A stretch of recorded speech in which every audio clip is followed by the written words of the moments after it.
আজ আমরা একটা বন্ধুর গাছ, সেখানে আম পাড়তে গেছিলাম। পুরনো প্রসেসেই কিন্তু আম পাড়া হচ্ছে। দেখুন, ওই যে গাছের মধ্যে চেপে আছে, ২-৩ জন ২ দিক থেকে আমগুলো পাড়ছিল। আমি নিচে থেকে ক্যামেরাটা করছিলাম। তো পুরনো পদ্ধতিতেই কিন্তু আম পাড়া হচ্ছে, যেহেতু আমের সিজন এখন। আর আম খেতে কাদের কাদের ভালো লাগে অবশ্যই ভিডিওর কমেন্টে অবশ্যই লিখে পাঠাবেন। দেখুন আমরা কতগুলো আম পেড়েছি বা পাড়া হয়েছে। আম প্রত্যেকটাই হলুদ হলুদ হয়ে গেছে, মানে পাকতে শুরু করে দিয়েছে। যেহেতু মাঠের মধ্যে গাছটা ছিল, তো আম বেশি দিন রাখা যাবে না।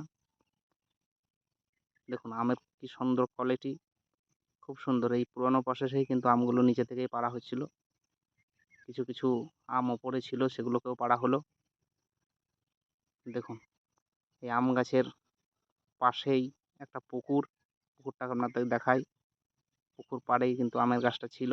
প্রচুর আম। দেখুন আমের রং দেখলেই আপনার মন ভরে যাবে। যেমন রং তেমন খেতে সুস্বাদু। এই যে একজন খাচ্ছে, মনে হচ্ছে অমৃত খাচ্ছে। তো ভিডিওটা কার কার ভালো লাগলো অবশ্যই শেয়ার কমেন্ট করবেন।